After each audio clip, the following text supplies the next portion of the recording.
नमस्कार। कभी कभी भारत की अर्थव्यवस्था से जुड़ी खबरों को देखकर लगता है कि कितनी सारी चीजें एक साथ हो रही है ना। तो आज हम इन सब अलग अलग खबरों के टुकड़ों को जोड़कर भारत के विकास की एक बड़ी और साफ तस्वीर को समझने की कोशिश करेंगे। तो यहाँ सबसे बड़ा सवाल यही उठता है कि ये जो भी हो रहा है, क्या ये बस अलग अलग नीतियां हैं या फिर इन सब के पीछे कोई एक सोची समझी बड़ी राष्ट्रीय रणनीति काम कर रही है। चलिए आज इसी बात की गहराई में चलते हैं। इस पूरी रणनीति को हम 4 मुख्य हिस्सों में देखेंगे। सबसे पहले उद्योगों को कैसे नई जान दी जा रही है, फिर पूरे देश को आपस में कैसे जोड़ा जा रहा है, तीसरा लोगों की जिंदगी आसान करने के लिए टेक्नोलॉजी का इस्तेमाल कैसे हो रहा है, और चौथा दुनिया में भारत की क्या जगह बन रही है। और हाँ, आखिर में हम इन सब को मिलाकर पूरी सूरत को देखेंगे। तो चलिए शुरू करते हैं। सबसे पहले बात करते हैं कि कैसे देश की अर्थव्यवस्था को जमीनी स्तर से मजबूत किया जा रहा है, यानी भारत के अपने उद्योगों को फिर से खड़ा करने पर। और इसकी शुरुआत करते हैं कपड़ा उद्योग से। देखिए, यहाँ एक बहुत ही महत्वाकांक्षी योजना चल रही है। ये कोई आम पॉलिसी नहीं है, बल्कि इसका मकसद हर एक जिले के स्तर पर जाकर पूरे टेक्सटाइल सेक्टर का कायापलट करना है। अब इस योजना की जो सबसे दिलचस्प बात है वो है इसकी दो तरफा रणनीति। एक तरफ है 100 चैंपियन जिले, जहां पहले से ही उद्योग मौजूद हैं और अब उन्हें टेक्नोलॉजी की मदद से ग्लोबल लेवल का बनाया जा रहा है। वहीं दूसरी तरफ है 100 आकांक्षी जिले, जहां बिल्कुल नया इंफ्रास्ट्रक्चर खड़ा करके उन्हें आत्मनिर्भर बनाने पर जोर है। और ये रणनीति सिर्फ बड़े उद्योगों के लिए ही नहीं है। देश के जो छोटे और मंझले उद्योग हैं, यानी एमएसएमईज, उन्हें भी आगे बढ़ाने का पूरा प्लान है। एक तरफ उन्हें आर्थिक मदद देकर उनका बोझ कम किया जा रहा है, तो दूसरी तरफ उन्हें दुनिया के बाजारों से जुड़ने के नए नए मौके दिए जा रहे हैं। और जानते हैं सबसे अच्छी बात क्या है? इस पूरे विकास को समावेशी बनाने की कोशिश हो रही है, जैसे वुमेन या पहल, जो ये पक्का करती है कि महिला उद्यमियों को भी आगे बढ़ने का पूरा मौका मिले। खासकर सरकारी खरीद में उनके बनाए प्रोडक्ट्स को प्राथमिकता दी जा रही है। चलिए अब दूसरे पहलू पर आते हैं। उद्योग तभी बढ़ सकते हैं जब उन्हें आपस में जोड़ने वाला इंफ्रास्ट्रक्चर यानी बुनियादी ढांचा मजबूत हो। तो देखते हैं कि देश को कनेक्ट करने के लिए क्या हो रहा है। जरा ये आंकड़ा देखिए, 62,500 किलोमीटर।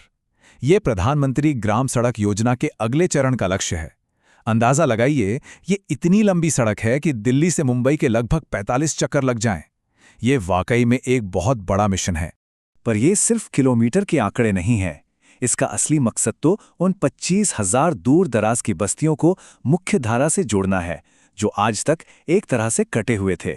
और खास ध्यान पहाड़ी, पूर्वोत्तर और नक्सल प्रभावित इलाकों पर दिया जा रहा है, ताकि विकास की रोशनी हर कोने तक पहुंचे।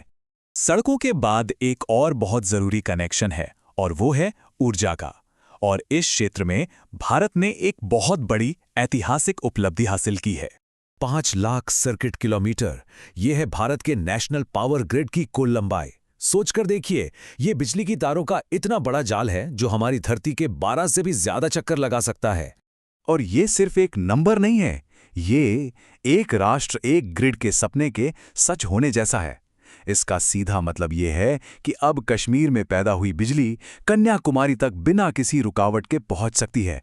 इससे हमारी ऊर्जा सुरक्षा को एक नई मजबूती मिली है। तो ठीक है, उद्योग तैयार हो रहे हैं, उन्हें जोड़ने के लिए सड़कें और बिजली भी। अब देखते हैं कि आम लोगों की रोजमर्रा की जिंदगी को बेहतर बनाने के लिए टेक्नोलॉजी का इस्तेमाल कैसे किया जा रहा है। उदाहरण के लिए अन्न चक्र पहल को लेते हैं। ये एक बहुत ही स्मार्ट एआई पर आधारित सिस्टम है।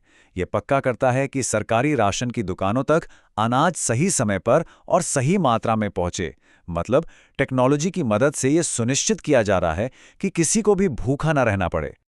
और ये पहल कितनी बेहतरीन है, इसका अंदाजा इसी बात से लगा सकते हैं कि इसे ऑपरेशंस रिसर्च का नोबेल पुरस्कार कहे जाने वाले फ्रैंज एडलमैन अवार्ड के लिए फाइनलिस्ट चुना गया है।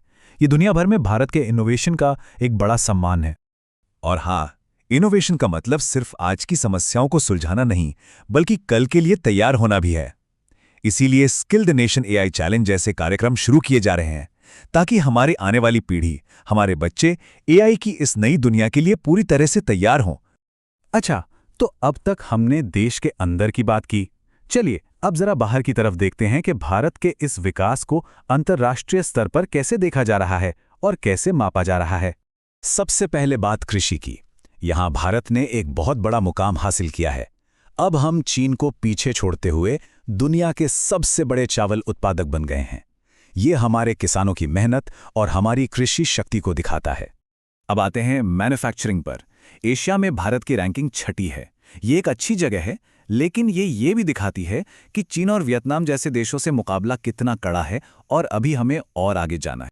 और दुनिया में भारत का बढ़ता हुआ प्रभाव, इसका एक बड़ा दिलचस्प संकेत है हमारे पासपोर्ट की ताकत। हिनले पासपोर्ट इंडेक्स में भारत की रैंक 75वीं है।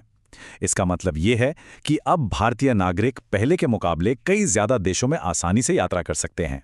तो हमने अलग अलग क्षेत्रों की बात की, इंडस्ट्री, इंफ्रास्ट्रक्चर, इनोवेशन और ग्लोबल रैंकिंग। अब इन सारे धागों को एक साथ जोड़कर बड़ी तस्वीर को समझने का वक्त आ गया है।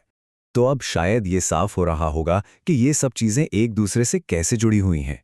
उद्योगों को मजबूत करना, फिर उन्हें सड़कों और बिजली से जोड़ना, टेक्नोलॉजी से गवर्नेंस को बेहतर बनाना और इन सब के दम पर दुनिया में अपनी एक नई पहचान बनाना, ये सब एक बड़ी रणनीति के अलग अलग हिस्से हैं। ये पहेली के बिखरे हुए टुकड़े नहीं, बल्कि एक पूरी तस्वीर है। तो अंत में ये सवाल उठता है कि जब भारत इस रणनीति पर चलते हुए 2030 की तरफ बढ़ रहा है, तो आगे का रास्ता कैसा होगा?